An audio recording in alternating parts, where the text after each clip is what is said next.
incorporate long-term mentorship into schools because kind of, um, like, I'm sorry, your name, Catherine was saying, we usually have to go outside of the given curriculum to get a lot of good stuff. And after school programs are really helpful in building the community. Sometimes a lot of people don't have access to getting to the after school programs, and maybe they're not long term or they're not personalized, which is another problem we get from being in school. The curriculums are not usually personalized to the neighborhoods and the demographics that they send to these schools in these certain neighborhoods, the way things work out. I feel like zoning and taxes go to the schools. I feel like all of that should just be reevaluated, just like we reevaluated the districts, right? The voting districts. It's just that easy. It's coming together, talking about it, and making a change. Mentorship, holistic learning, yeah, more communication, more commitment in schools. Also incorporate more parents. Society, they kind of make a strain on parents. Parents that want to be involved, they can be involved, but even parents that want to be involved, they can't be involved because they want to pay their bills. So we should just reevaluate a lot of things. Thank you. I think everybody's had great responses so far. Really love what Paul was saying. I am going to try to add that,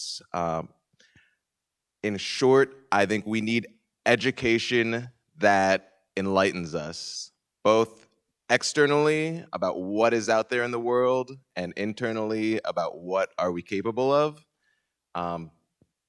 People really underwrite or write off the youth.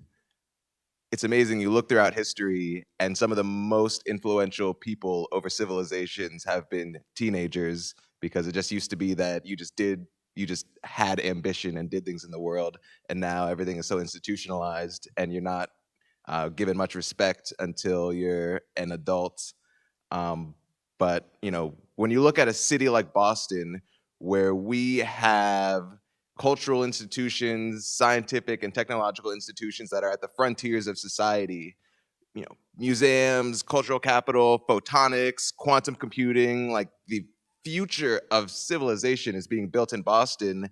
Our students should be having a front row seat so that they're thinking about some of the most interesting and complicated questions facing us. And then I think about how I took a lot of theater classes as a youth, and it was a lot of my artistic education gave me that sort of self-probing to even think about, like, what am I? Who am I? What am I looking for? What do I want? What am I feeling? And that kind of education, you need to know what is out there in the world. And as well, the fact that you can, if people in government can do their job to give you the resources you need, you can do anything. And so much of my youth, in my experience, was I didn't know what was happening in the world, and I didn't think much of myself, so I didn't even, think to pursue anything necessarily, because I'm like, well, I'm just a regular person. Like, why should I worry about doing some great thing? I'm just little old me. But fortunately, I had enough people in my life that were like, no, you're awesome. You could do anything. We're going to give you some resources.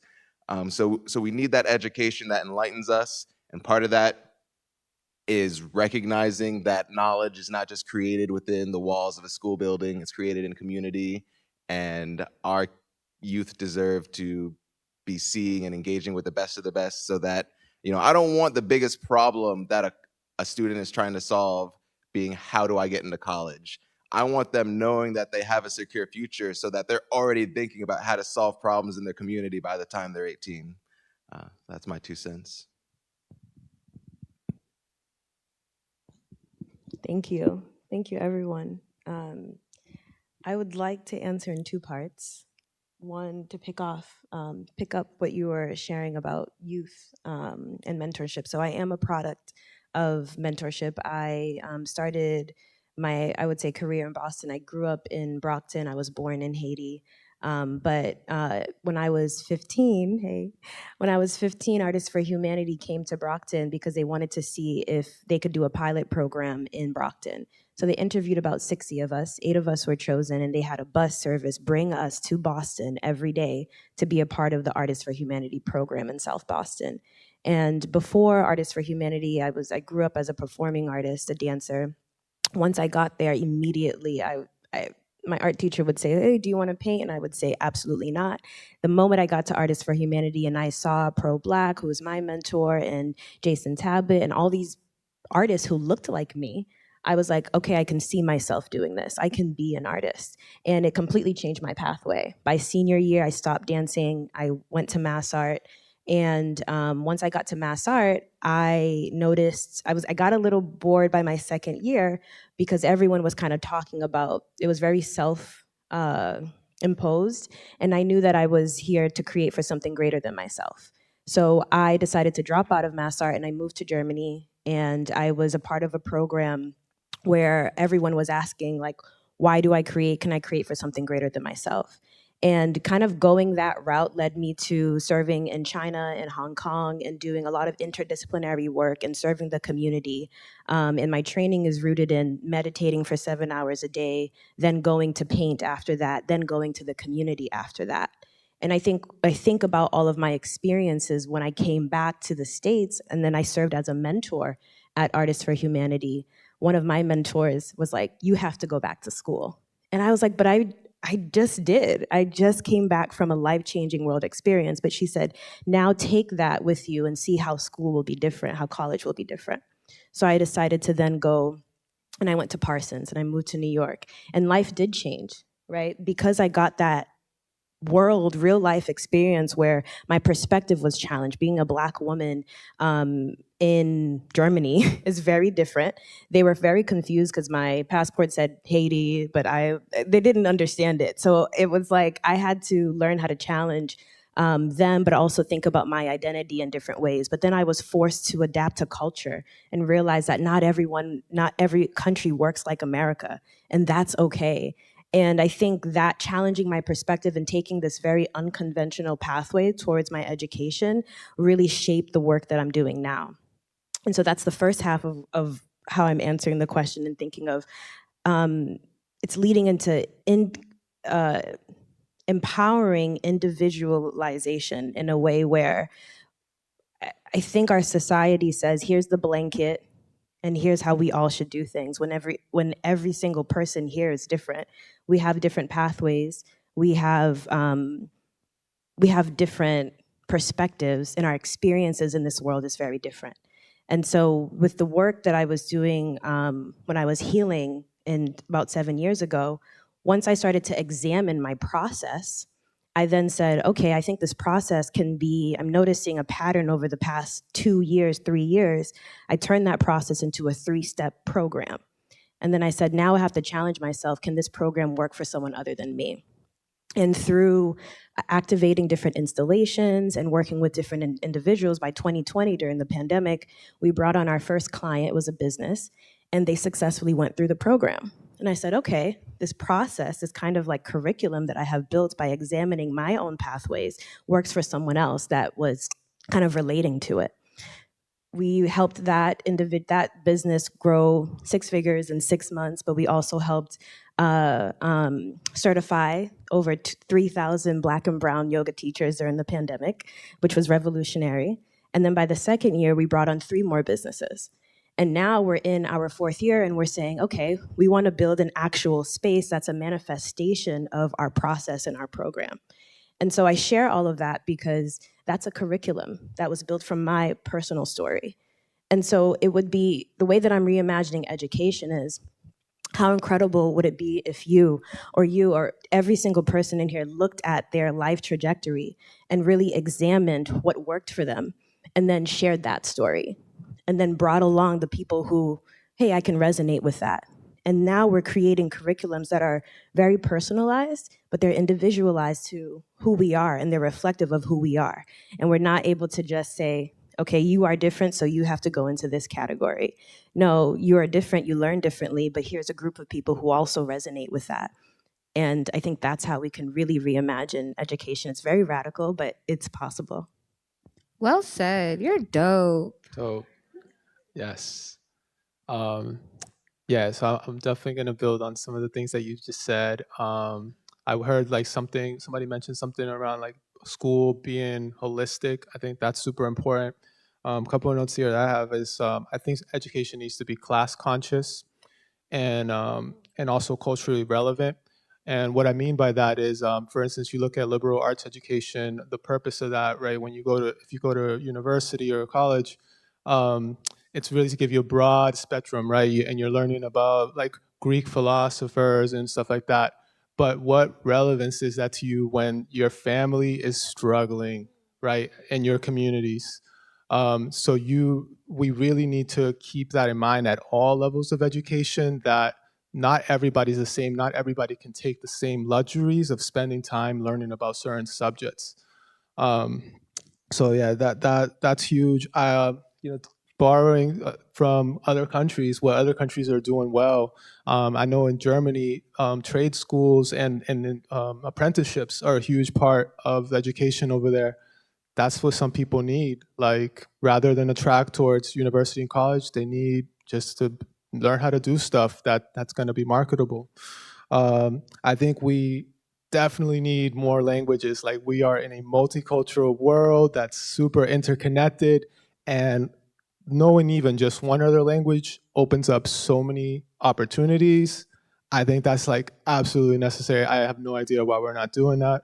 Um, and I would say another huge part is more attention to emotional intelligence and emotional self-regulation. I mean, if kids cannot learn those skills early on, it's so hard to learn. All of us, right? We experience, you're not regulated, you can't learn. You're stressed out. You're spacing out. All these problems that we're seeing in society. I think a lot of it have to do with sort of that topic. And I would say that's part of what I was saying with holistic education. I think that's where we need to move. Can I just add to that too? You talking about like emotional self regulation. I think trauma informed training needs to be introduced so much earlier. I didn't learn about addiction like formally until I got to college, but I saw it, through my mom's experience as, a kid in middle school and then in high school. And I had no language to describe or even process what I was seeing, what I was feeling, what I was experiencing, and how that manifested like within my own behaviors. And so I remember when I first started kind of working with kids in elementary school, middle school, and high school, and I was receiving trauma informed training and I'm introducing the language to them, right? It really helped them re-see their experience and change the way that they interacted with their peers and other adults in their lives.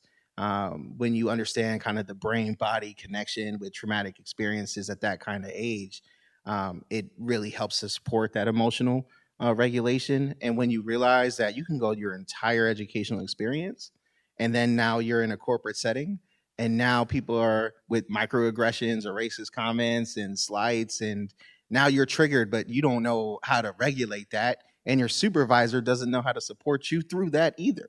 Right. And so like I think that also needs to be, part of the change in the new curriculum. Awesome. Thank you. You have a hand? Yeah, we could do comments. We can do that. Yeah.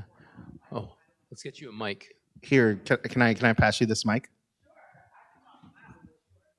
Yeah. For all the people those who are in at home. in Digitalville. You don't want to be filmed? That's okay. Okay. No film. That's okay. Thank you. So good evening, everyone. First and foremost, when I read everyone's bio, I was blown away. So I just want to celebrate everyone who's on the stage. You're amazing people.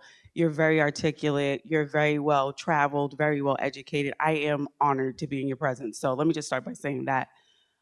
Secondly, I'm sorry if I was a little loud. You guys were just really speaking to me. So I wasn't being rude. I was just, resonating with what you said. So I was going to make a comment about healthcare.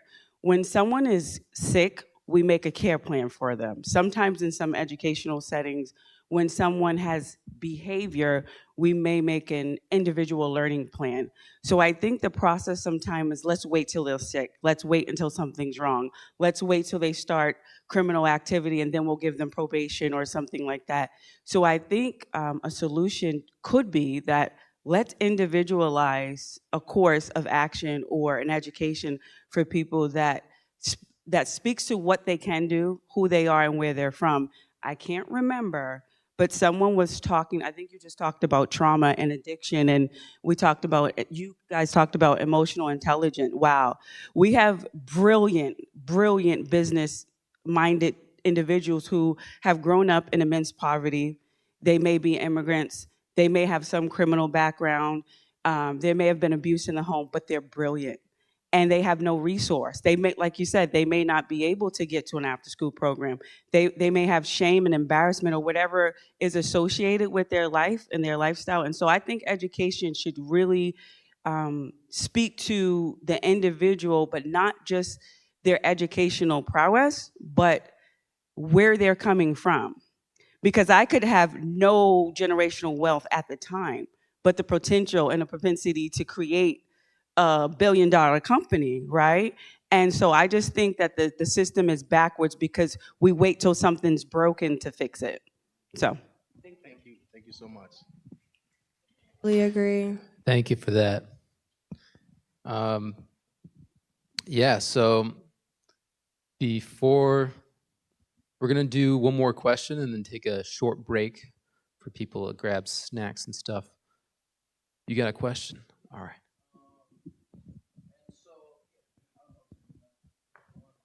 Do you want to not be on film? Or? Yeah, you can put me on.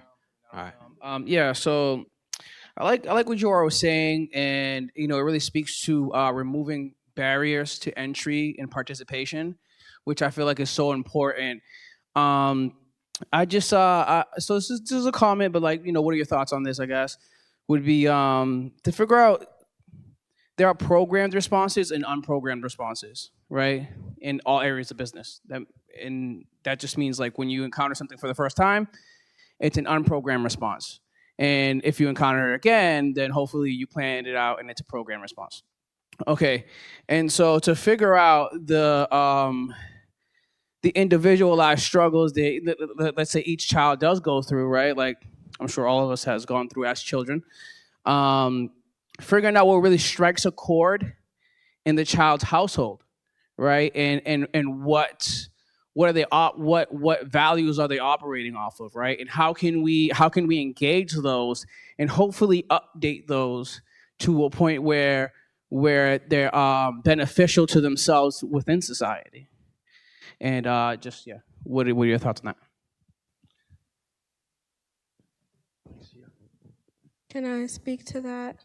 The first thing that comes to my head, sometimes when you push more, making teachers more mental health support for youth, sometimes the backlash is, they don't want people in the school in their business, social services might get involved, things like that. But I feel like it's really important to give teachers, the leeway to help youth and individualize things in the school. And I forgot what else he was talking about. My heart started racing. But anybody else want to answer? I kind of tie your comments to the previous one, which I thought was amazing, in that we also need to think about these folks, kids, adults who have a history of trauma or otherwise. Like there's an enormous amount of assets there, and taking that asset kind of framing that you were pointing towards of how do we leverage the strengths, because this person has survived through this and has found ways to adapt and leverage those and really develop kind of a learning curriculum that's centered around harnessing those assets so that they can thrive even more. I kind of think of it through that lens, which maybe is just different language than what you were saying in terms of updating values or et cetera. But that's the framework through which I think about it. Everyone's bringing something to the table. It's about identifying that, helping them identify it, and allowing them to lean into it so that they can flourish through that strength. I love the question, and I love the way that the conversation is flowing. So I'll provide an example. In our lab, in our future center, we do creative wellness treatment plans. And the first phase is mind mapping. And mind mapping is an experience where we have our licensed mental health counselors art directors, brand strategists, all at the table with like a guest. We don't say patients, we say guests. And through mind mapping, we have art making, but we also have motivational interviewing. And we really are kind of engaging in a conversation. And what we do is we examine, along with our neuroscientists, how the art is changing based off of the story that the patient or the guest is telling. And so, for example, during the pandemic, we did a live mind mapping exercise where individuals were asked to bring a pen and paper and really engage in this drawing activity while a story was being told. And at the end, they started to share what their experience was like. And one woman said, I noticed that during this part of the story, my line work went from straight lines to stippling. And through further conversation, we recognized that there was a trigger moment for her that was being told. And so we started examining how the art is actually a reflection of the neural pathways. And so we use art as a form of therapy, as a tool to navigate triggers and traumas, because trauma is when you actually, anyone who's gone through therapy, once you get in there, you kind of go through this experience of being re-triggered because you're reliving experiences and you're talking about things that have been hidden in your subconscious mind. And so because art is so engaging and it's playful and it's fun, we use it as a way to almost kind of trick the mind. And you are now talking about these experiences that were once very difficult. But what we do as practitioners is we're noticing how it's reflecting in your art making. And so we're kind of introducing how children, adolescents, and adults art can be a little bit, or trauma and therapy and the conversations around it can be a little bit more engaging and easier, and also making it easier for everyone in the community to identify when someone is going through something by, rather than just looking at, oh, this is such a beautiful body of work, really saying, what is actually happening in the brain here? What is this telling us? What is this person going through? And so I think that's one way that we can one creative way that we as a society, as a collective, and it's definitely the way that the work that we're doing at the Wellness Center of how we're kind of challenging the status quo and working with the youth, adolescents, and adults on identifying better ways to talk about trauma, better ways to heal trauma, with art as really the mediator. Mic drop moment. Yeah, absolutely amazing. As you can tell, everybody here are fantastically amazing humans. So it's great to have you all here, and thank you. And yeah, so I just realized that. Yeah, absolutely. Yeah, So that people at home can hear your question. There are people virtually tuning in.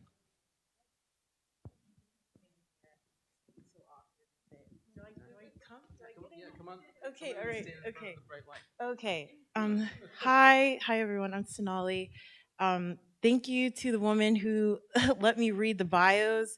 So I'm here really like for business purposes, but I work at Greentown Labs and I am a program manager for this accelerator program called the Excel program. But I work with like entrepreneurs all centered around climate tech and innovation.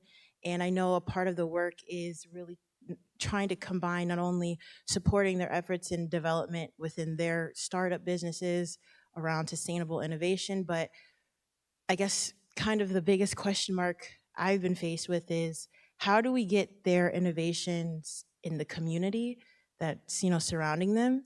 And specifically the program that I manage is for BIPOC founders. So it's Black and brown people. So in this climate tech space and sustainability, it's not a lot of us. And I think that when you're thinking about impact and getting more people into this energy transition, sustainable transition, you got to, get awareness and get the technologies into communities that are, that look like us. So I guess that's my question is, I don't know, I'm going to be over there. I would love to connect with some of you if you have any intersections or anything like that. But yeah, everything else has been really great. I just popped in and I'm like, damn, I wish I came earlier. But yeah, that's it. I think I might hop in really Go for quickly there, just to say that we are definitely going to meet sometime and have a longer conversation. So you weren't here earlier, but maybe you've read my bio. I work in the city of Boston in the mayor's office of economic opportunity and inclusion, and we are actively wading into bridging the accelerators, the entrepreneurs, the communities, so that they are putting out amazing, unique solutions, and it's not always like going towards like See Ahead is a blue tech incubator that we are looking to partner with, and we want to make sure that some of the solutions that come out of this partnership are going to apply to the communities along the Dorchester waterfront that are going to be facing the hazards from flooding and that are environmental justice populations. So let us connect because we want to do that together. Yeah. Every single person here is super connected also in the Boston community. And so Boston community and greater Boston community, I'll say that. And so, yeah, would love to learn about your work. And then I know that there's so many other folks who are doing so many really cool things, but we'd love to connect, learn about your work so we can share it with our networks as well. So that's something that I know everybody on this panel is really open to. So yeah, like we're gonna, I think, take a break and like we can connect then. We'll come back, we'll talk some more for sure. But yes, that's exactly what we're here to do. So, as somebody that works with a lot of people in the community and does a lot of events, one of the biggest pieces of advice I'd give you is don't be afraid to just reach out to people that are already involved in the community, doing different things and asking them to collaborate, to build a lot of those relationships with the work that you're doing and what they're doing and the connections that we all have. That's a really, really big thing that I've noticed. Sometimes we find ourselves getting siloed by meeting with one person and just working with them in their group. Really collaborate and allow it to be something bigger so you can have what you're doing be expanded. The only thing I'll add to that is, as an entrepreneur, in a nonprofit context at least, obviously you know that kind of the expression of change moves at the pace of relationships, and relationships with the pace of trust. I definitely just invest there. And how do you create spaces for your entrepreneurs to build the relationships that they need, the strategic ones, with folks either in the city or the state or local legislators or public utilities or I don't know who else, investors, et cetera. I imagine you're already doing that, but also happy to talk because we're thinking about launching a new program on environmental justice. So there would be a lot of room for collaboration there too. Second, everything they all just said, and also just want to say, yeah, we definitely need to connect. I'm a program manager at E4 Roxbury, so we're doing very similar work. Yeah, we have a lot to talk about.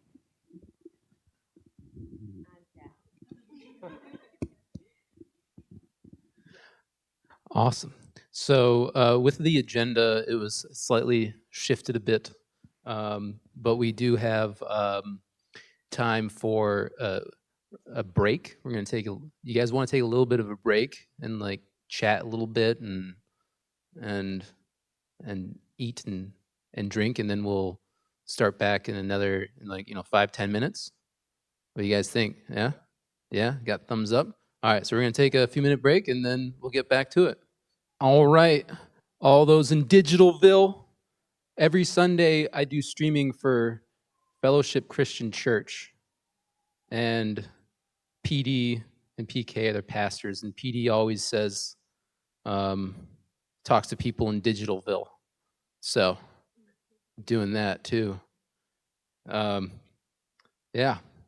So here we are again on a stage with lights and cameras, and we're taking action to change, to make positive change in the world.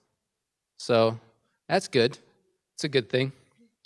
So now the next question is how do you find your community and navigate community resources to support your business or your organization or like any efforts that you try to do? Like, how'd you find that magic sauce? And let everybody know about it.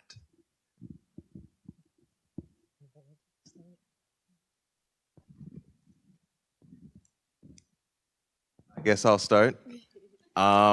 So I'm gonna say two things have been really transformative in their ability to help me find my community, or the community of people that have been that network of support that have helped me live my best life. And that is university and talking to a lot of people. So one of the great things I think about going to college is not so much that about whatever you're learning, it's that you are in this cluster or nexus of tons of people that generally care to be there at least a little bit. I grew up in like a smallish town in Florida that was super suburban sprawl. I visited my grandparents in rural Maryland a lot. So when I went to college, it was like the first time where I ran into people frequently. And you just, a lot of opportunities or perspectives, you don't come across them if you're not surrounded by people. People are like the heart of everything that is worth anything in life. And then talking to a lot of people. So I've been engaged in political campaigns and issue organizing, and I've just literally talked to thousands of people, go up to people's doors, talk to them, and eventually you see how like the 6 degrees of separation thing is really true. Once you have like racked up a number of conversations, you're like, oh, I know, like I was just talking to my neighbor yesterday who knows Glenn Lloyd, who runs City Fresh Foods, who we gave one of the biggest contracts to a Black-owned business about a year ago now. And it's just like a weird world that actually so many people know each other or like are a couple degrees of separation away. And so we're like, yeah, just talk to a lot of people. At first, it is very nerve-wracking and you could continue to be nervous, but once you've like knocked 1,000 doors in a weekend and talked to a ton of people, you will build that confidence and ability to just like go like hunt out those people that are going to help you, because they're out there. There's people that care about the things that you care about and they want to help people like you. It's just a matter of time before you can meet them. Thank you. For me, there was a point where I questioned like my entire being. I was like, yo, what do I like? What do I not like? What do I like to eat? Where do I want to go? And I sat down and literally wrote that list and then put myself in the spaces that I liked and that made me feel safe and that made me feel comfortable. And once I started to do that, I didn't even talk in those spaces. I just observed to figure out, yo, do I really like this space? Do I really like these people? Do I even really like this thing? And once I got to the point where I realized I did, I realized I was like, okay, I can make this my community. I could come around here more often. I could create events like this. I could meet with people like this more often. And luckily for me, I really like to do research. So in regards to finding resources, I would literally just spend time looking things up. If I wanted to create an event and I needed money for it, I would look up grants for hours and hours and hours and figure out how do people write grants and how do I write an application and things of that nature, and who are the people that I should be having conversations with. Google is your best friend and it is right at your fingertips. So in regards to finding those resources, that's what I did and how I figured out my community. And I have really good friends. Love that. One thing I'll name on that, speaking as an introvert, is it's hard. I think it is hard to get out there and talk to a bunch of people. It also takes a lot of time. People are busy.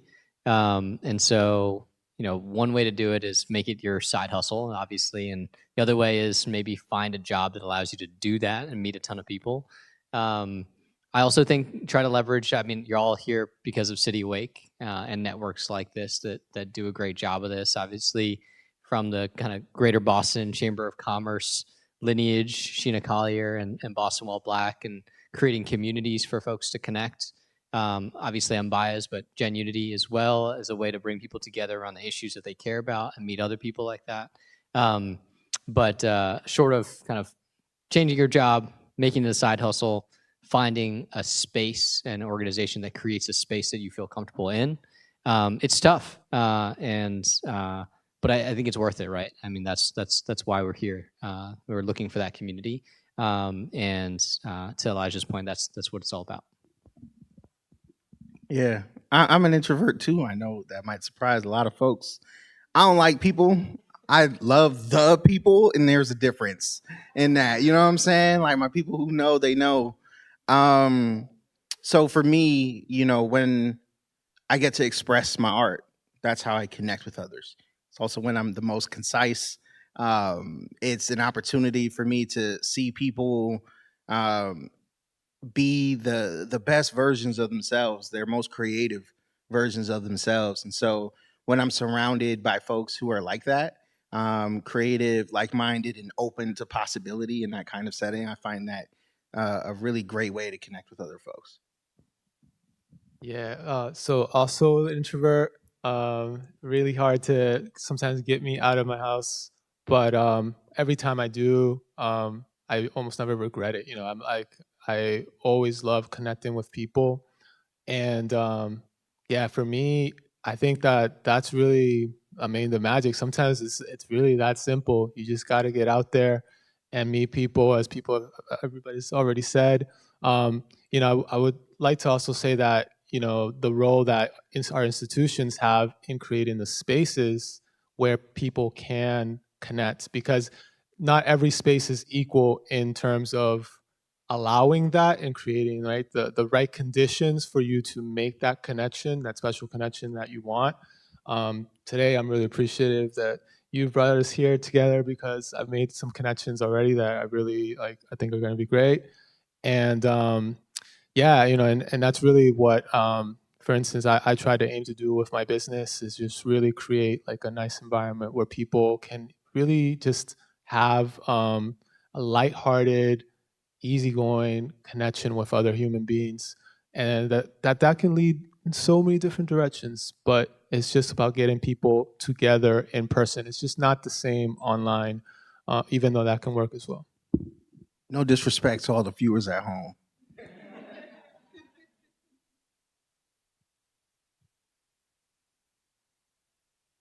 So I am a recovering extrovert.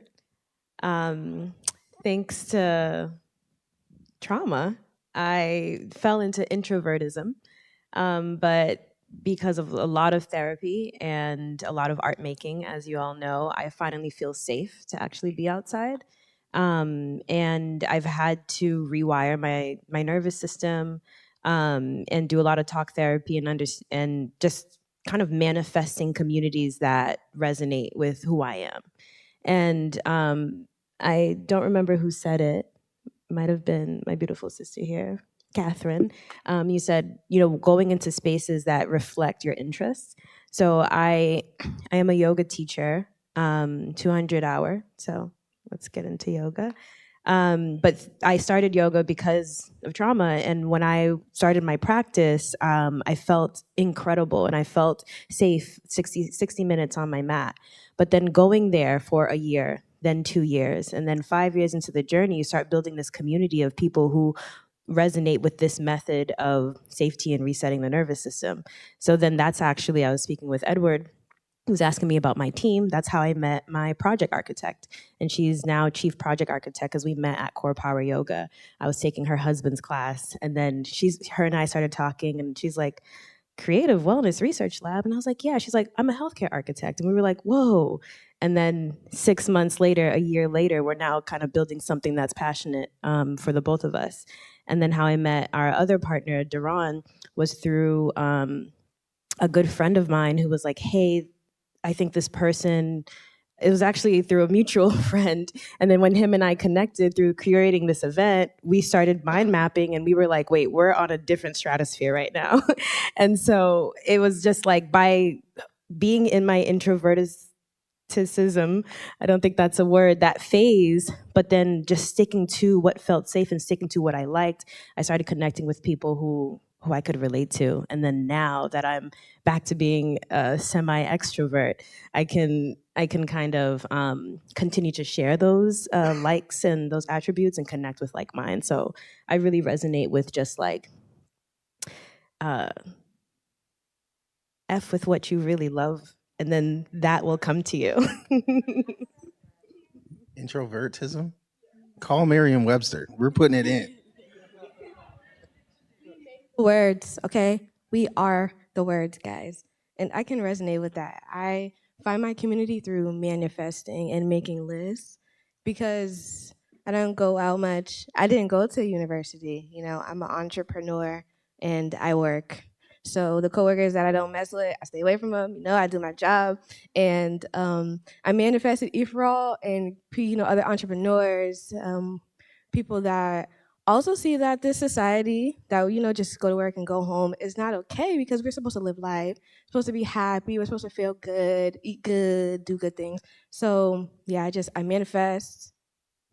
And you should too. Cheers. Radiate Royal. All right. Add me on Instagram.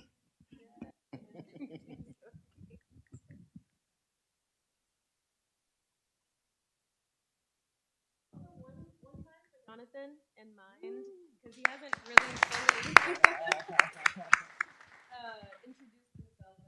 I don't know if he knows, but out there that Jonathan is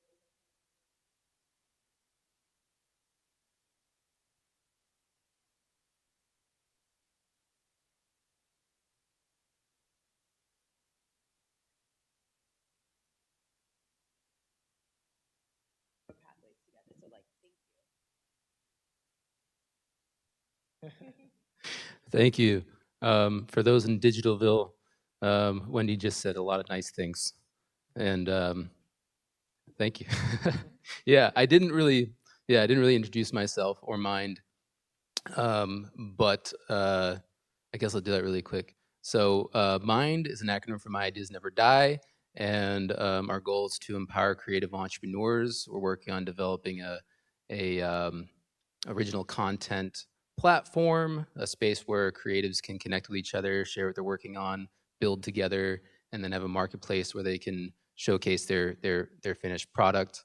And we're working on reaching out to brands and building connections with brands that want to be culturally relevant and explain to them like, hey, if you take some of your marketing budget and give it to creatives that need it, you could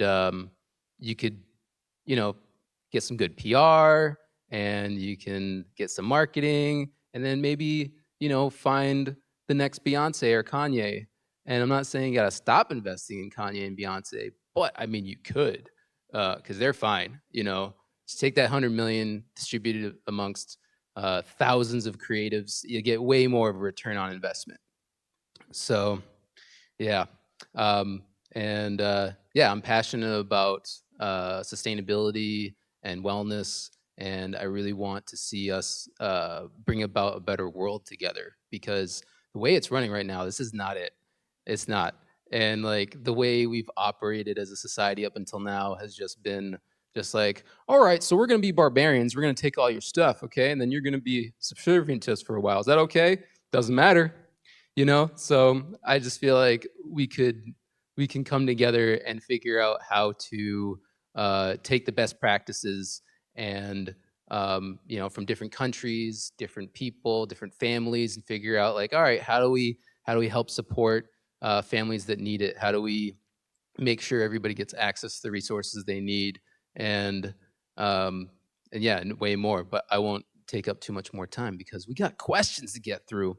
But yeah, I care about all that stuff, and I'll probably be making more videos later on. I'm working on launching something called Talking Solutions, which is kind of the beginning of. If you want to see more of this kind of stuff, there's like a sign-up sheet somewhere in the back corner over there, so you can like put your name and information, and I'll keep you up to date what's going on. And if you want to share with people on Eventbrite, there's a place to donate. So if you want to donate, or you know anybody that does want to donate to help make more of these things happen, that would be amazing. And then I'll try to also get banks to give money, because they have lots of it. And I feel like they could give some of it to people. I've talked to a couple of them. They were like, yeah, someday we'll give you some money maybe. So I like that, keeps it open, exciting. So the next question is about AI. AI is this new thing, and I feel like we all need to learn how to figure out how to use it as a tool to support us in our creative endeavors. And then, yeah. Another thing about AI is that we have to work on building a more empathetic, supportive society, so that the AI that does get developed is reflective of that, because it magnifies what we give it. So as you guys have seen, there's been some very racist AI that they had to shut down. They're like, nope, we can't have that. But I mean, it's a reflection of our society. So we just need to build a better society. And so we got all these people here talking about building a better society and how to do it. So let's continue with that and find out how each one of these fine folks have worked with AI and figured that stuff out. Yeah, without further ado, who wants to go first? I haven't worked tremendously with AI. I just know how AI is affecting like art and culture as an industry. And so I know some of the things that, are really kind of upsetting folks right now is this idea of copying, right? AI's ability to mimic songs, mimic people's voices, mimic people's voices, mimicking people's faces and their artistry. And this idea of like copywriting and passing off just like copied material as original work is a kind of very dangerous game within the industry. And so I know creatives are now trying to find ways to protect themselves, protect their IP, and make sure that we continue to value the contributions of individuals and human beings in that space. But that's also not to say that like there aren't some benefits to AI. When I think about sending like thousands of emails, right, or being able to find the right kinds of folks or networks to connect to, I think that there's definitely some benefits that I think will be more fleshed out as the industry experiments with that. But I know that like the hot button stuff around AI generated artists signing record deals and getting money for now, it's just weird. Like why would you pay an AI generated thing for that? I don't get that. But there are, I'm sure, some other tools that folks on the panel can mention that they're working with now and experimenting with now that better serve people.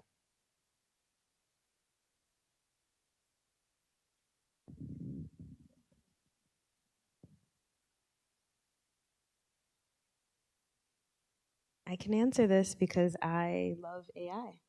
And I can answer it from, I think, two perspectives. The perspective of as an artist, I'm a visual artist. And then also from the perspective of a businesswoman. I'm a founder. So this bag is an example of my art and an example of this process. So this was once a painting. And then I turned the painting into a pattern, a print repeat. And then I turned the pattern into this bag. And then now I'm actually taking this pattern and turning it back into a painting. So I really believe in repurposing and like process manifestation. And so when I think about AI art, when it first came out, like the, I forgot the name of the app, but the one where you can take your photo and then it turns you into like beautiful AI portraits. I did that and I was like, oh, this is so dope. And so many of my other painter friends were like, I can't believe, like they felt challenged by it. I felt inspired by it. And then I took one of my favorite photos, the AI generated painting, and then I painted it. And what I created, I think was really dope. But it challenged me to kind of really push my pen and really push my paintbrush. And so I use it as a tool where I'm like, okay, if this is an advanced tool, then when I study it, that means that I'm probably gonna get smarter or a little bit better in my field. And so and I like this process of, again, just like repurposing the way that I'm repurposing all of these mediums. And so as an artist, I look at it in that way, in terms of it challenging how far can I go. And then I'm like, wait, if it's doing this based off of what we can do, technically we're teaching it this. So that means that there's something in my mind, there's a part of my brain that I have not tapped into yet. And because it's kind of giving me the tools now, I can probably unlock that. And so in reality, we are the ones that are feeding this machine. And so I do think that the challenge actually is in the hands of the community and how we're responding to the machine and what we're providing the machine. And then also realizing and reclaiming that the power is within us and the power is ours, similar to what we were talking about when it comes to policy and politics, and realizing the people are really who are the ones that are in charge. And so then thinking about how AI helps me as a businesswoman, for a long time, I felt that I had struggles with, I was like, maybe I have ADHD. And then through holistic therapy, you realize that, your nervous system is actually just deeply dysregulated. But I always had, English is not my first language. And I always struggled in school until art became my main medium. And so I'm a visionary mind. So I can think about, I can create a business plan. I can think about 10 years from now. But the action steps can be very difficult, which is why I love teamwork. And because of that, oftentimes I started talking about the idea of a wellness center in 2014 where the market wasn't ready for it. But then come 2020, the market was ready for it. And everyone came to Mind Art like, wait a minute, I need mental health support. So a lot of the times I see things way ahead of time. So when ChatGPT came out and I'm like giving these chat prompts, I stopped and I started saying, okay, wait a minute. What if I just do stream of consciousness writing and I just write out what my vision is? And then I say, Chat, how else can I say this? Then Chat takes it and actually responds back in a way that is digestible. So I actually feel a lot more confident in my verbal communication because of the relationship that I have with my ChatGPT now. Because I'm able to say, if I, for example, when I'm in the office and I'm trying to send an email, that could be a little spicy, but then I say, Chat, how else can I say this professionally with empathy? And then Chat responds back exactly, does not take away what I'm trying to say, but just says it in a way that reviews my emotion. Because as a human, that's what I have. But they don't have emotion. It's a robot. And so it's helping me regulate my nervous system in a way where now I can actually sit with myself and calm myself down from the emotional reaction that I had by an employee, but still handle it professionally through written communication. And that has been fascinating for me. It's helped me in that way. And also because I work in communications and I'm writing thousands of press reports and reports, that's another way that it just aids me. And then of course, time management. Sometimes you can spend, especially if you have social anxiety or anxiety, you can spend a lot of time obsessing over an email. Does it sound right? How does it work? How do I say this? But again, when I write the email in my in my mental language, and then have the chat repeat it back to me in a professional way, it's freeing my mind to focus on other things. It's actually, I have more time now to create because my mind is not thinking about how to do this work that is actually does not require all of my energy. And so that's why I love AI. Kind of piggyback off of what Wendy had said. One, I think technology is super dope, and it's part of the work that I've created in the intersectionality between arts, culture, and technology being part of my work. One of the biggest things that I've learned in that space, though, is that there's a lack of access to technology. So a lot of people don't understand the different things, as you spoke about with AI, or what AI even is, and the different outlets that it could be used. And I think that's super important, and that's one of the biggest steps that we could all take in learning about it. I also think that as much as access to technology is important, there also is that level of individualization and discipline that needs to be had with technology, because you see in this upcoming generation, sometimes we refer to them as the tablet kids, right? Like they don't have the discipline to not be so invested in their technology that they forget about the world that's around them. And they don't have the opportunities to really develop the confidence in themselves with the things that they're using. They're using technology as their modem to like be when they are their own individuals, and there's a layer of technocurity. We could add that to Merriam-Webster's dictionary.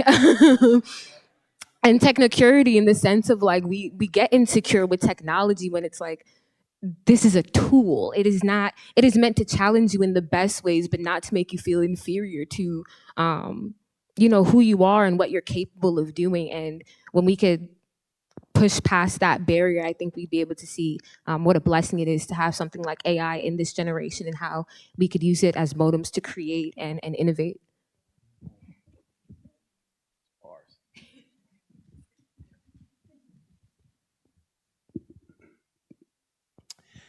So today, for the first time, I just submitted a grant to the Metropolitan Area Planning Council that was mostly written by ChatGPT.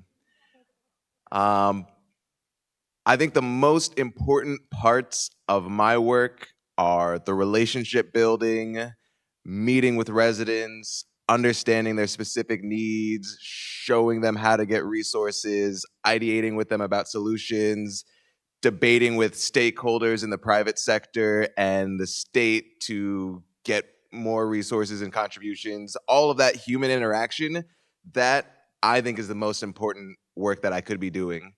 Taking that stuff and translating it into a grant application where I'm just like now writing in all of the stuff that people in the community have given to me, I can do that, but ChatGPT can do that way faster after I figured out all the important parts of the equation. So just for a little insight, we'll see if it happens. This grant is to test how virtual reality software and headsets can be used to enhance climate education and green jobs training.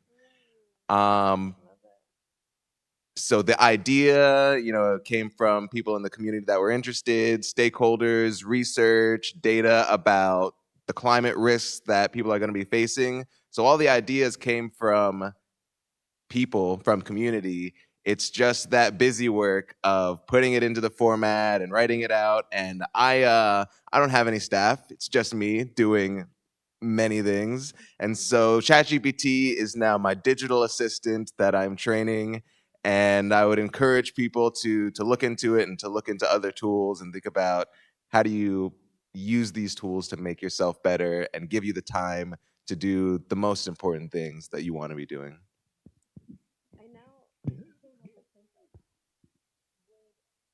Just as a poll, would everyone be interested in like an AI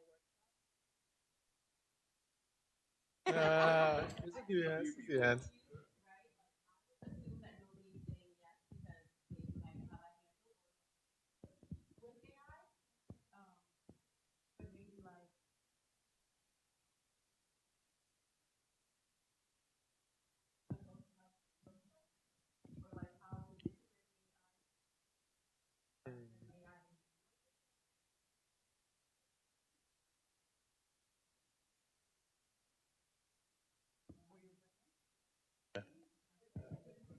That's dope. There's some hands. There's some hands. Yeah. There's some hands. Yeah. There's some hands. There's some hands on the panel that'll just show up. Yeah. And there are definitely a lot of, AI websites to work with. Like there's AI websites that will make a slideshow for you, and there's AI websites that'll make a flyer for you. Because I know ChatGPT, I don't have the paid version. So ChatGPT just gives me answers, right? You just type it and it responds to you, and then you diversify what you want to put into your research with that. But yeah, there's a lot of different ways, even YouTube channels, right? I know there's ChatGPT or there's AIs that will make sounds. Like it will make rain sounds for you, and then you can like switch it up, add it, edit it, so you don't get copyrighted on YouTube because somebody else already made that sound. They already uploaded that rain sound.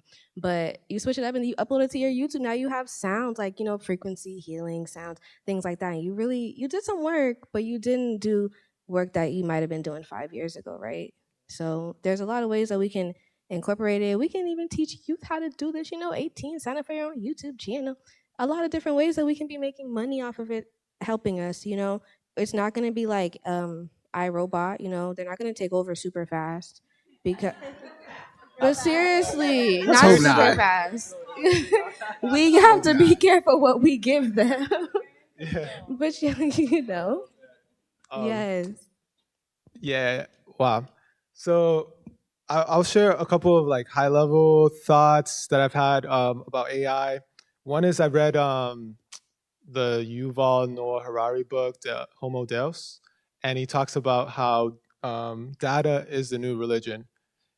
I don't want to get too into that, but I think it's something to ponder because we're more increasingly, right, our phones have tons of data. We have wearables now that even have our bio data. And I think that, AIs just feed off of data. And now they're getting more and more ways to get that. So I just think that has like really pretty great the implications are huge. I think that we have to learn how to become super adaptable because when the AI sort of revolution was sort of kicking off, when people started talking about it, the first thing they were saying, oh, it's going to take over the truckers' jobs. It's going to take over these other people that are not doing repetitive jobs, right? And it has to some extent, but nobody predicted that it was going to come after creatives. And so that is something that should make us feel like, whoa, like we don't know which way this is going to go. And that means that we just have to learn, okay, well, we got to learn how to adapt and use these tools as best as we can. And not be left, not be left behind.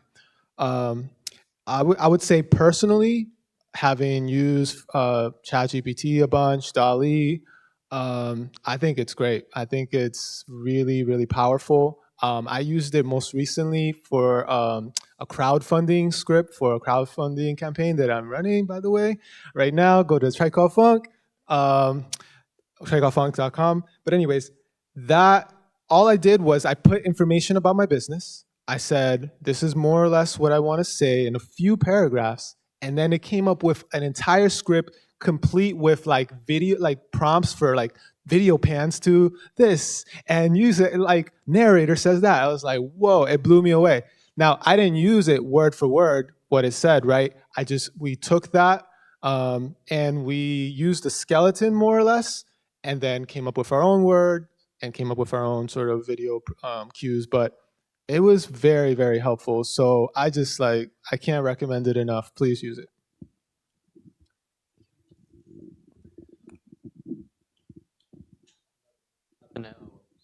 Nothing to add on this other than I'm coming to the workshop. All right. So we have about a little over about 43 minutes left. So we're just going to go right into the last question and then open up to any questions that people have. So pretty much like what steps are required to get everyone civically involved and taking action towards addressing issues such as UBI, which is universal basic income, land and food access, health equity, climate change, and how do we bridge this political divide? How do we get people to come together and stop arguing and fighting and just, come together on like, well, we want to live and survive and thrive together. So let's put, how do we get there? I don't know. Maybe you guys. I think where I'd like to start with this answer is just start creating. Start creating around the things that you're really passionate about with other people who are also passionate about those things. And you never know whose inspiration you're holding on to. That's a Mike Brown quote. And you'll be surprised by just a simple act of doing, whether or not it's successful. And success can be defined in so many ways. Like you don't have to go viral. It doesn't have to, your ideas don't have to make you $1 million. But when you spark the mind of other folks to then become curious about that particular issue that you are passionate about, you'll start to see that that's how the movement get started?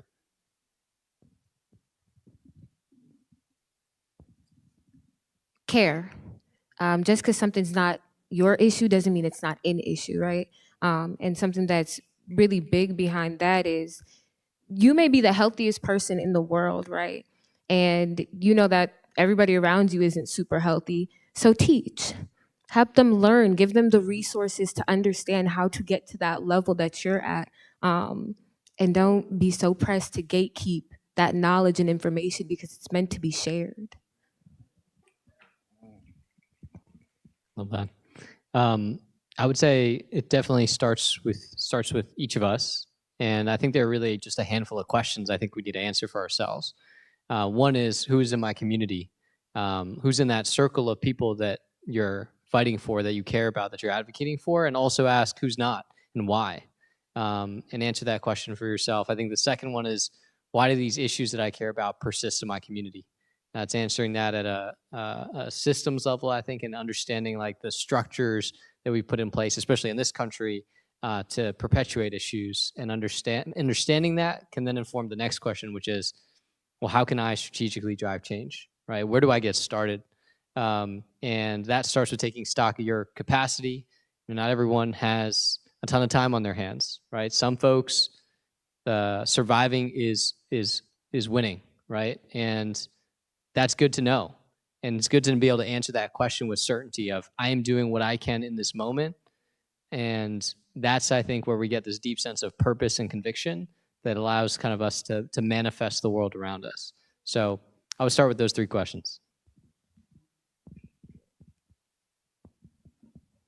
I think we can start by informing everybody about their local issues, because with the age of social media, a lot of things get told to us. We don't know if it really pertains to us, right? So understanding our local issues and updating those local statistics is really important in making sure that we all join the fight to change and to change for the better and, you know, make a sustainable change in our lives and for the people that we love. Incredible. So I'm going to talk a little bit about a couple things when it comes to getting people civically engaged. Broadly, I would say there's cultural influence and there's economic influence. So on the culture side, I'm going to use the horrible example of Donald Trump. So he was a cultural phenomenon before he was ever the person we know and think about today. And for many of his supporters, politics was downstream of culture. So they were attracted to this cultural phenomenon, and he basically activated many people who were never civically involved before, and now they are engaged in our system. And that's one way of exerting influence, is find how to penetrate culture into people's lives and then wrap civics around that culture. What I think about more, especially because of my position in government, is how do I give people a stake in civic engagement? And that's typically through resources and services. And this is where like culture is downstream of politics. So a really big example would be like, we pass the Affordable Care Act and all of a sudden everybody has this new huge benefit, and then it becomes really hard to take it away from them, and people like, you know, march into Congress and they shut down meetings and they say, you're not going to take my benefit away. That is another tactic. And so, especially from where I'm at, like I know a bunch of people need resources and I'm working to get it to them. And my hope is that if I get you the help that you need, that you will then find that you have a stake in remaining engaged. And I think for people who are not just in government, but doing all the things that the people on this panel are doing, it could be getting in genuine relationship with somebody, finding out what they like, what they need, what they're trying to do. See, how can I solve this problem, this person's problems, to help them get where they're trying to go? and draw that connection of like, hey, I provided you this service, and by the way, I was able to do that because of this resource from a nonprofit or a professional association or government, something in the civics arena. And I think that could hopefully help bridge the political divide, because too often we are basically approaching the problem from like a political communications perspective or a political psychology perspective of like, how do I talk to this person in 20 minutes and get them to believe the thing that I believe? And I've tried to do that a lot, and it usually doesn't work. And if it does work for a little bit, it might only be one election cycle. And so really think about like, how do I actually care and help and support this person regardless of their ideology? And then you might find that if you help them on a human to human level get where they want to go, they might, that's where you have heterogeneous people who it's like they believe in all sorts of things and it's not ideologically consistent, but it's because it's just a panoply of believing in things because of the people that believed in them. So it's my long answer. Yeah. That was amazing. And that has my mind going. This is like a challenging question, but I am very inspired by what I've heard so far. And I feel like it actually all led to what you were sharing, because we heard create, care, teach, each of us asking questions such as who and why, information, cultural impact, economic impact, and resources. And I guess I can speak to this or answer from a space of wellness, because that's what I believe is the answer to a lot of things. But I say that also in relation to completely agreeing to everything else that was shared. So I am a student of Dr. Joy DeGraw. She is author of Post-Traumatic Slave Syndrome, an incredible book, an incredible lecture you can find the full lecture on YouTube. And when I first stumbled upon her work, it was, I think, 2017 or 2018. And she starts talking, she opens up her lecture with, she says, we're going to get really real in the room. And she poses a very challenging statement that, slavery did not just affect people of color, it also affected the oppressors. And so you can't go through something like this that has caused so much radical change, generations of it, where both those who are being suppressed and those who are oppressing, it did not affect. So it affected both people. And then she goes into her lecture identifying how and why. And she starts talking about cognitive dissonance. And she speaks about how an example, for example, an image that is in history of a child at a lynching, and she's smiling. And she is so far removed from the experience because this is a part of the culture that she was raised in. And how slave owners were so almost infuriated or did not understand the impact, or they did understand, but they couldn't even believe what they were doing, that they had to make an excuse for it. And so this is really getting into post-traumatic slave syndrome. We're talking about a level of deeply integrated PTSD, right? And so fast forward to 2023, and we have many different groups of people who are integrated in generational trauma, both that has been afflicted and inflicted. And as I was watching her lecture, I said, okay, it would be interesting if there was mini theaters that had started popping around, the city or the Americas, where this film was being showcased. Because they would highlight the people in the audience, and it was a very diverse group of people, and everyone was feeling very uncomfortable because we started talking about the elephant in the room and how everyone plays a role in this. And so I don't think we're having the conversation enough about how where we're at today is because deeply rooted generational trauma that is rooted, especially in policy and in politics, to chattel-bound slavery.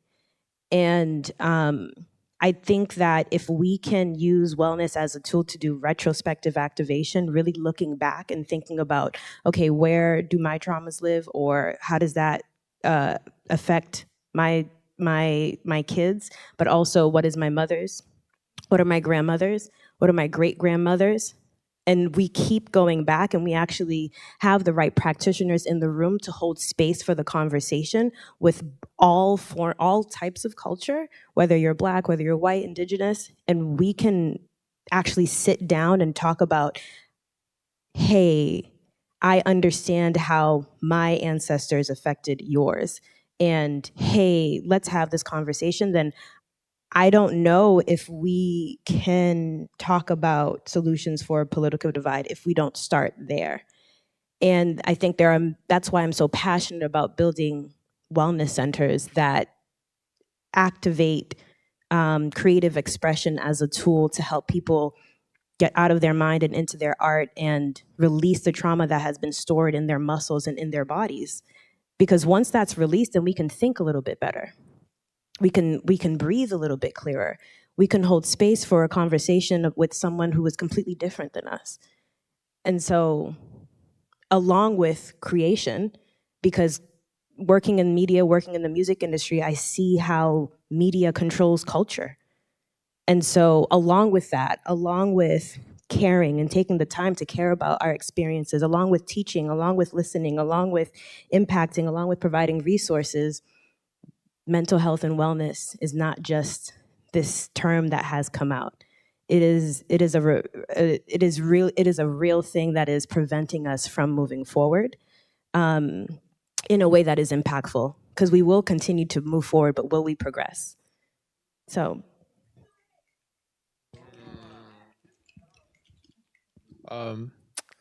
So main thing I want to add to this part is we need to organize. We need to be organized, and we need to form or join organizations. Because when we are organized, our power is amplified by a lot, right? A corporation of 1,000 employees has more power, economic power, political power, and everything than small nations. That is a fact today. The whole reason that the whole corporations were formed, right, was to provide legal protection, right, for the people that were making them, but also it is so they can have more access to resources, right? As a business, I have been able to get so many more resources for the projects and things that I want to do than ever before. I could have done as an individual, asking people, can you please fund this cool idea that I have? But now I have a business behind it. People are a lot more, oh, this is legit. Okay, I see what you're doing. Oh, you have a website, right? Simple things like that, I just think could amplify whatever we're doing so much.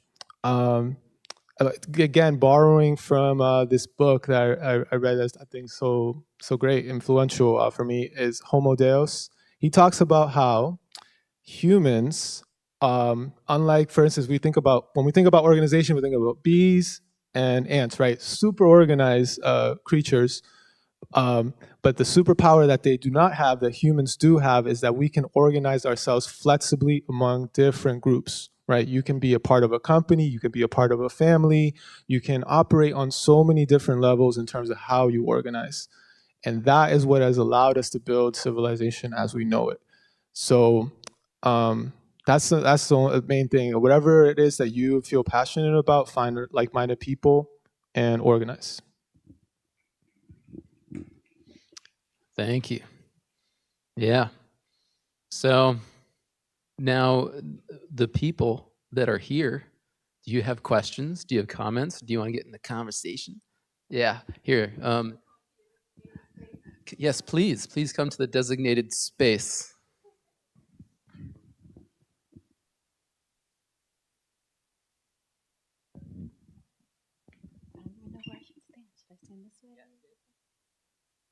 Okay. Hi, everybody. My name is Daphne. I am it's been a long day. I'm trying to think of what I I am an early childhood mental health specialist. I am certified in the state of Massachusetts, and I helped build capacity for that work in the state of Massachusetts as part of a worldwide integrated system. I also left that work to open Canvas Studio Boston. I'm the owner and creative director of Canvas Studio Boston, where we do lots of different things, but part of the larger work that we do is to create opportunities for access, for innovation and creativity for families and children in that early childhood space. So similar, I think, in some ways, but also I think targeted to like a very specific group. And then we also have like this really cool nightlife component, Pain After Dark, that thank you, that we really enjoy, and we use as a way to kind of engage another population in some mental health and wellness and leisure and recovery from COVID and isolation. I have some questions in here, taking notes. So let me get myself organized. So my questions are really are aligned. It's been a long week. Like this is all the stuff from the week falling out of this book. So my questions are really organized around, are pre-thought and organized around each of you as business owners or people who impact business, creative business specifically, because I have a creative business and I am making it all up as I go. And some days I don't feel like I know what I'm doing. And then other days people come up to me and say, don't you own this like really cool space? And it's kind of like it's jolting. So I'm excited to be in this space and to be able to kind of bounce some ideas off of other people who are doing the work. Let me see, where am I gonna start? Okay, I wanna ask two questions. I have a lot here, but I'll ask two. What does it look like, or can you each talk about, or can somebody talk about looking ahead? What kind of legacy or contribution do you hope to leave behind through your creative entrepreneurship? And how do you envision it's shaping the community's future?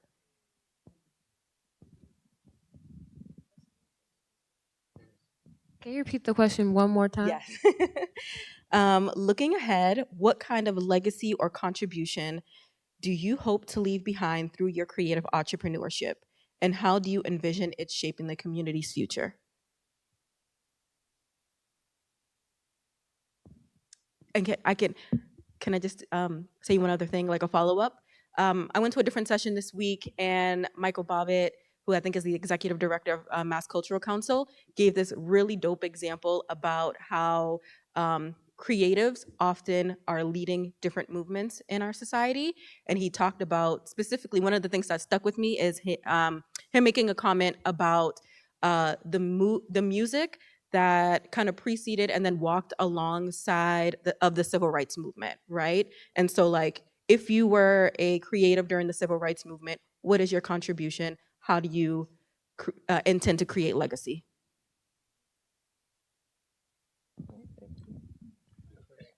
Yeah. Nas just dropped an album last night at 9 p.m., Magic 3. And he said if Malcolm X and Marcus Garvey were still alive, like they'd be rappers. And they would have songs that reflected some of the stuff that Nas is talking about at 50, right? And as I think about your question, and I think about as creatives who want to have a long-lasting impact, for me, what that future really looks like is artists just not having a seat at the table, but like creating the room, right? Not just like building a whole different table or like, creating chairs or their own seats. I'm talking about the rooms that people sit in to have these conversations without us. Like we've created a space where we could do that together, right? And so when you look at the ability to plan, to organize, to teach, to educate, to communicate, it's when that's being led by artists and creatives who are not bound by the systems and the rules that currently exist. I think a lot of times when you can't change the people in politics, right, because you need so many votes or you need so many things to happen to go that way. When you can't change the people, you change the conditions, right? You change the incentives of the system, but that doesn't happen unless we're creating alternative systems and alternatives to what we want our society to be. And so sometimes that looks like businesses that don't always focus on what the bottom line is, but what the impact is, right? And sometimes that looks like nonprofit organizations that are rethinking how their hierarchy is structured, right? And what salaries even look like. What does a flattened hierarchy within an organization, what does that then mean for economic sustainability and also the impact of the work that people are having and what roles people play, whether they're a client, a staff member, or a board member within an organization, right? And so I think about all those things. And if we fall into the status quo trap of decision making, then we'll never envision a society that is outside of that. But if we have creatives that are leading those conversations and those discussions and they're creating spaces where we can create new economic models, create new visions of sustainability, then we'll be able to really transform the future in all of the different industries that exist, right? And what I really hope happens for us to get to that place is that people stop looking at creatives as just talent that's on stage that's meant to entertain, right? We're in all of the industries, not just like visual art, music, and dance, but food, fashion, film, education, politics, technology, like world building type stuff. And so, yeah, we're just not like the afterthought. Creative should be the priority for investment, for opportunity, for political kind of just strategy and thinking. I think we need creatives in all of those spaces. And my hope is that folks rethink the way that they value art and culture as a contributor in our society. That's a great answer. I have a follow-up unless somebody else has something they want to add. I can go really quickly. Okay. And I saw you put your mic to your mouth, so you can come right after me. In regards to legacy and the contribution to it, when I was in the 8th grade, I was working with young people every summer up until I got into college. And my 8th grade summer, somebody had told me the best way you'll find yourself is in the service of others. And when they first said it to me, I was like, okay, and but over time and as I became an adult, I really started to understand what they meant and what that looks like. And in the work that I create and I do, as much as I want to create for myself, I sometimes think about when curating events for people, what does it look like for me to be of service to you all? Like, I'm not going to have you be in an event for 8 hours and not have a snack, right? And for myself, in regards to legacy, it's in the active practice of Kumba, right? Leaving a space better than I found it, and leaving people better than they came to me when they first did. And so, yeah, I think that's the best way I could answer that question. So I'll talk a little bit as somebody who tries to serve entrepreneurs and small business owners and Black and brown people and all the people that have been underserved by government for many years. There are many financial, legal, political, constitutional, sometimes in Massachusetts, obstacles to getting resources to the people that need it. And I'm going to say this in a quote that I read, I think in a political science textbook one time, and that it's policy is whatever government does. And it's true in the sense, and especially in the sense that many people act out of tradition. So I think one of the strengths of the Wu administration is there is so much turnover and so many young, excited people came into City Hall and they looked at all kinds of things and said, is this like a law or is this just the way things had been done? And many times it's just the way things have been done. And so right now we have programs and practices that are putting a lot more resources and like dollars to Black brown, women, BIPOC, all of the non-white people that haven't gotten resources before, we have made a lot of progress. Right now, it's just what we're doing.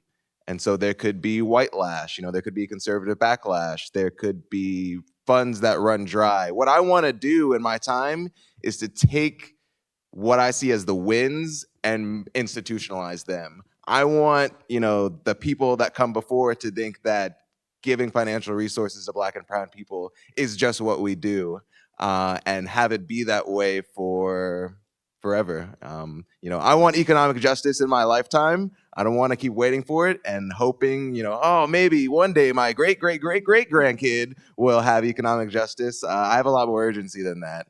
And that is the legacy that I want to try to leave in my time working for the city of Boston. Can I add one last thing onto something Paul was saying, which is when you were talking about not just creating a new table, not just pulling up new chairs, but creating entire new spaces. I think for us, when we think of legacy at Gen Unity, we think about a community by everyone, for everyone.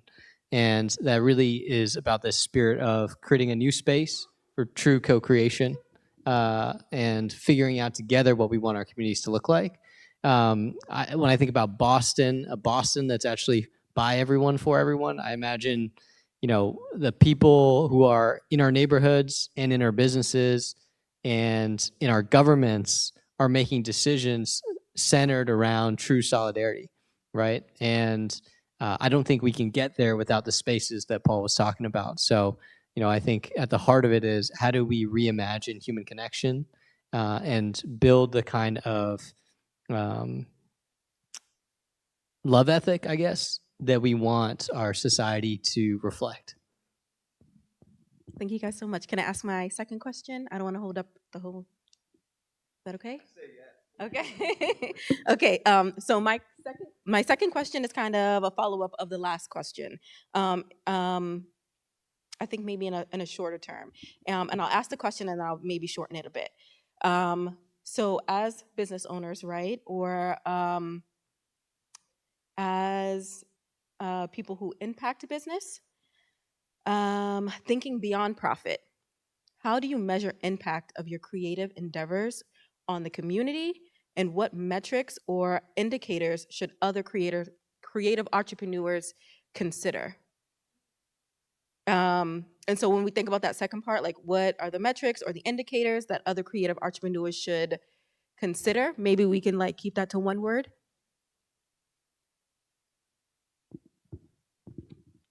I can give my answer real quick. At E4, I work with early stage entrepreneurs to help them. They're usually in the early stages. We're a little bit past the ideation stage, but not million-dollar businesses, right? They're still kind of developing their idea, finding their customers, things like that.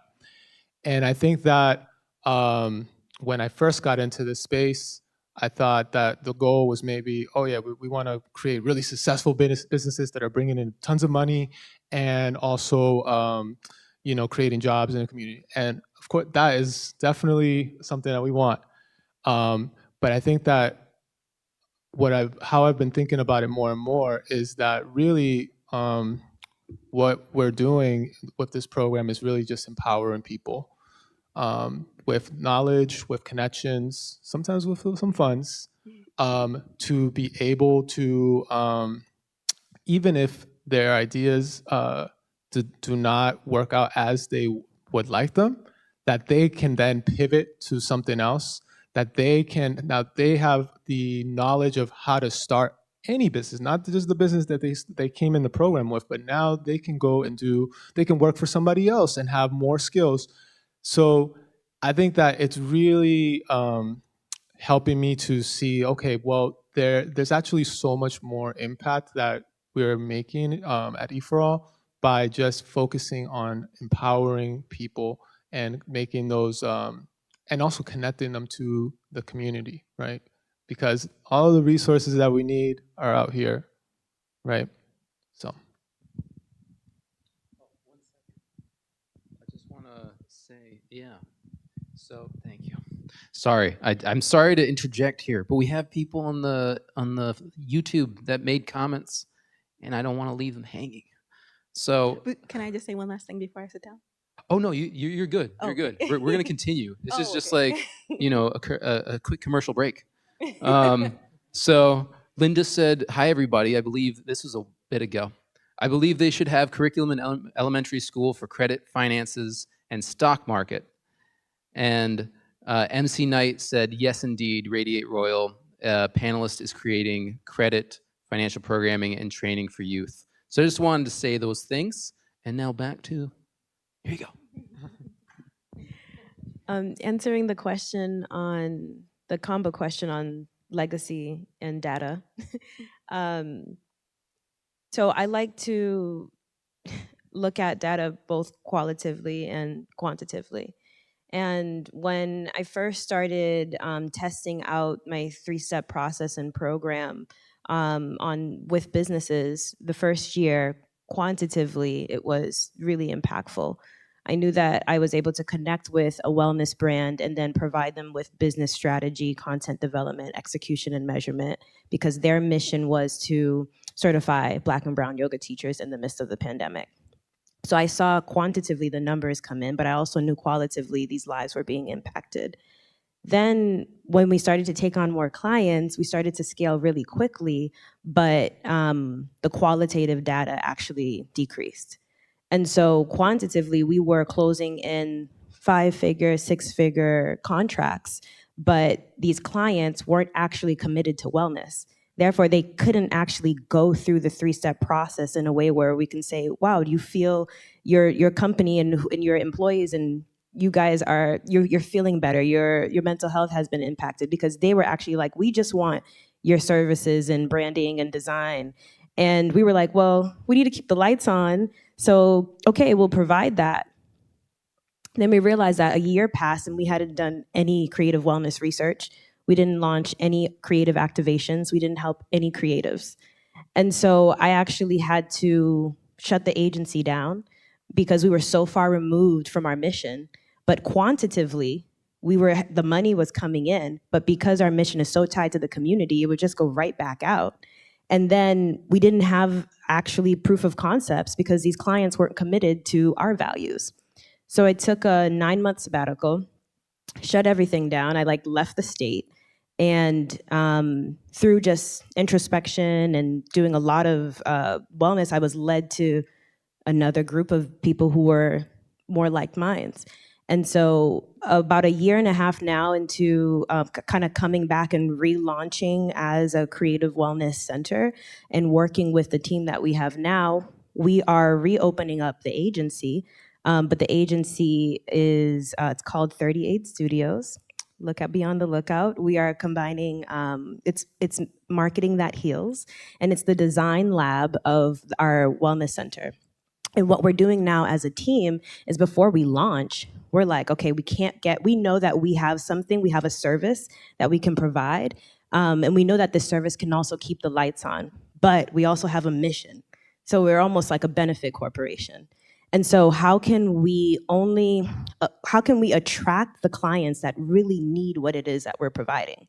And how can we be okay that our market is niche? And I think once we get to that space of, well, here are our values, so we identify what our values are. What I'm learning is that once you have identified your values, then it will be really easy to connect with people who are in alignment with those values. And so now we're working on, we're doing smaller accounts, small businesses, but it's because these small businesses, maybe they're not paying $20,000 a month for marketing, but they have $5,000, but their mission is so aligned with our mission that we're going to do greater work, and we'll probably have a greater reach, because that's going to be a client relationship we're probably going to be with them for the rest of their journey as a brand. And so it really helped me shape of I've been in so many situations where there's been a lot of money in my hands, but then as quick as it came, it was as quick as it left. And so I had to identify, like, what kind of business am I building? I'm building an impact business. I am building a benefit corporation. And so I can't go too far off track with my mission, but I also have to believe that my mission is so important, and it's equally as important as profit-based organization, that it's going to be funded. And I have to stick true to that blueprint and stay true to the purpose that I have over my life, and the purpose that, this vision that I've been birthed with. I have to really believe in it. And so looking at your qualitative data and looking at your quantitative data, and then really identifying which is more important for your business. I think that's a great answer.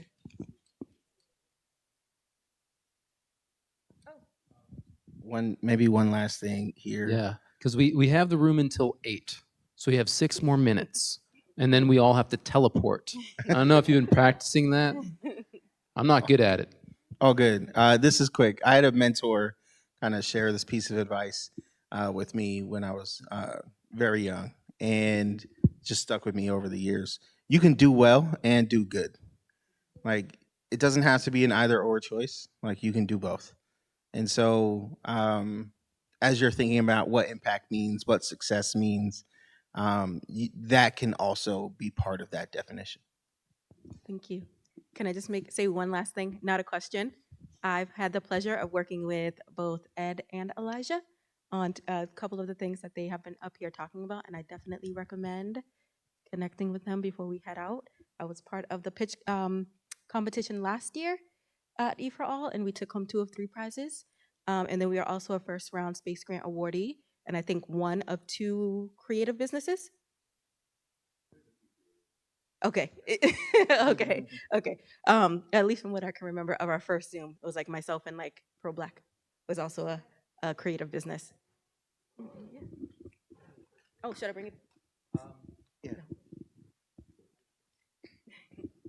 Thank you so much. I know we got 6 minutes, but I'll make this really fast. Sure. Sorry.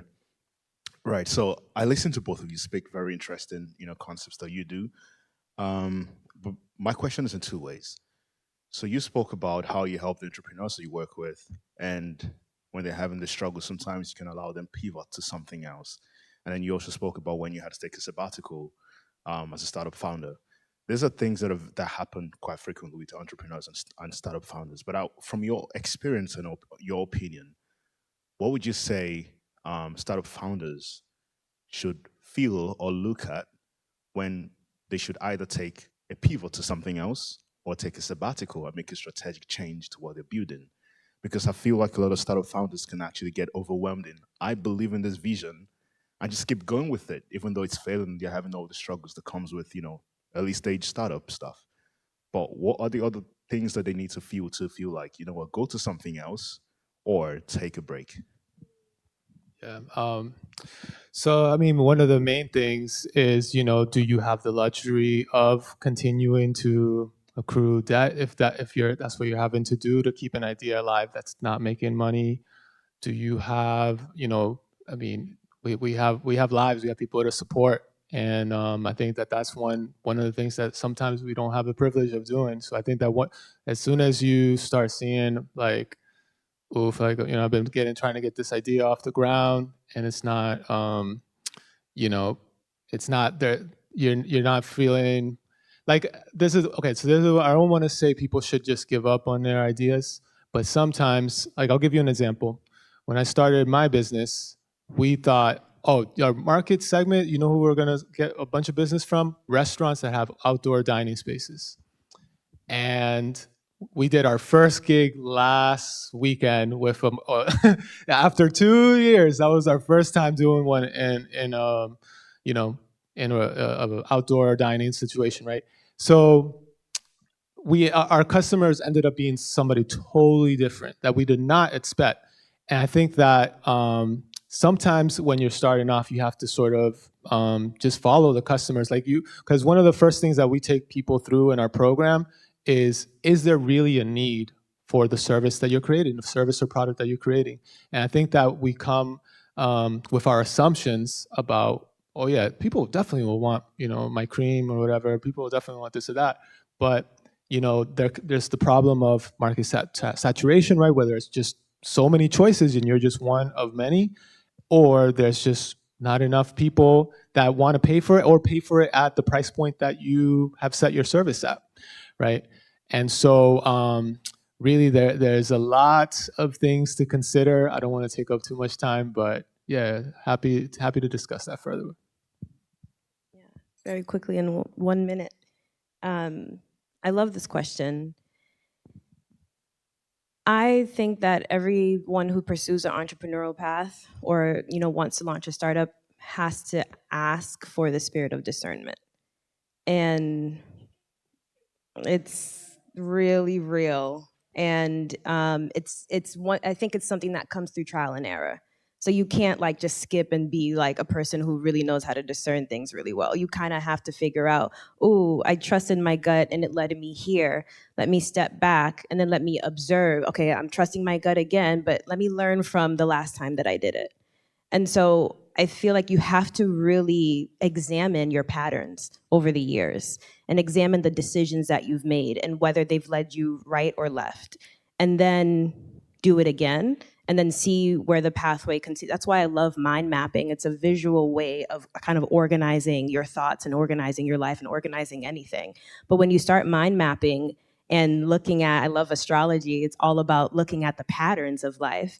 You start to actually kind of have one step ahead. And so having the spirit of discernment, I am a person, as a creative, I've always been like, I can create, I can fix anything. And so a problem will be so not the way, but I'm like, we're just gonna stay right here because I'm gonna make it the way. And I've had to learn as an entrepreneur that no, if something doesn't feel right, trust yourself. It is probably not right. And I've gone so far down the path of trusting, like going towards the thing that didn't feel right, where I've had to turn back around because it was like, okay, that was a moment that I had to really trust my gut and trust myself in this situation and only going towards the path that do feel really well. And a part of that reason is because I'll go towards what doesn't feel right because I love the challenge. And so as an entrepreneur, as a mature entrepreneur, I'm wasting time now by doing that. I have to go through the pathway that is going to get me to my result. And it's the pathway of least resistance. I don't have to do the challenging part anymore. And so the spirit of discernment, trusting your gut. And if you don't believe in a higher power, talk to mentors, talk to people who are really successful in the pathway that in the medium that you're in the industry that you're in, to learn how to trust your gut, trust yourself, and have the spirit of discernment. That's amazing. I just want to say I love that. And that's really powerful. The combination of following your gut, your intuition, right? And also your sheet that, your balances, right? Your balance sheet that tells you the numbers. That's reality. But you also want to, I truly believe and have experience that when you're on the right path, you're in alignment, doors just start opening, just like that. And so that's a really good sign. Yes. All right.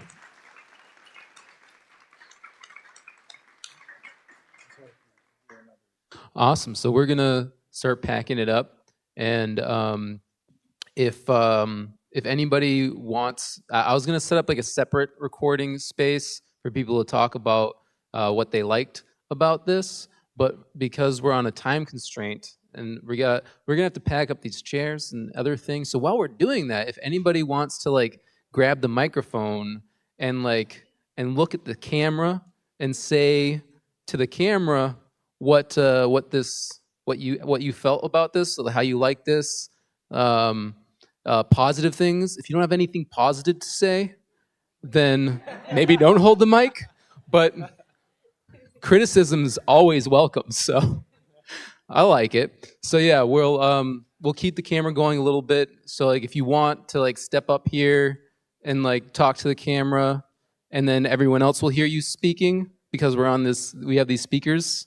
So yeah, we could turn off the speakers. So if you come up, you want to talk, you don't want anybody else to hear it, but you want the virtual world, that would be weird. But anyways, here's the microphone. And before you turn off the speakers, please add me on Instagram or LinkedIn. I am upcoming nonprofit. On LinkedIn, you can find me Raeven, Raven Giselle. On Instagram, RADI8 Royal, Radiate Royal. And I'm working with BPS families and youth. Holla at me. Yeah, everybody share the way people can connect with you. I'm gonna get a microphone stand.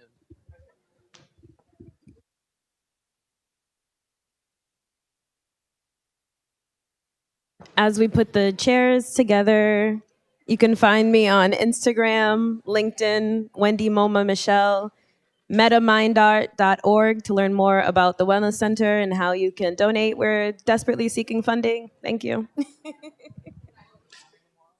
Anybody can reach me at elijah.miller@boston.gov.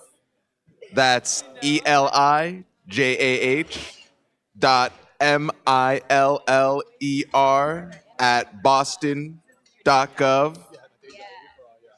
You are indispensable. Everybody in this room right now, stop believing you're disposable and start believing you're indispensable. I need you. The world needs you. Let me get you some resources, brothers and sisters. Thank you. You're amazing.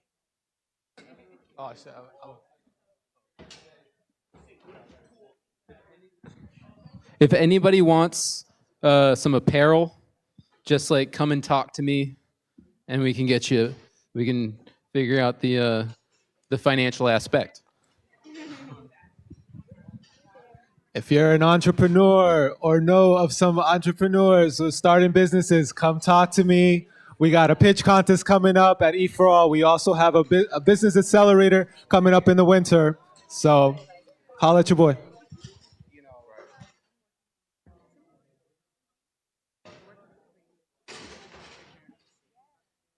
If you're looking for a way to get plugged into the Boston community, check out Gen Unity. That's GENUNITY on Instagram. We're also on Facebook at Join Gen Unity and Twitter or X or whatever we're calling it these days as well. And you can find me. I'm Jerren Chang, JERREN .CHANG at genunity.org, GENUNITY.org. Or email our team at team@genunity.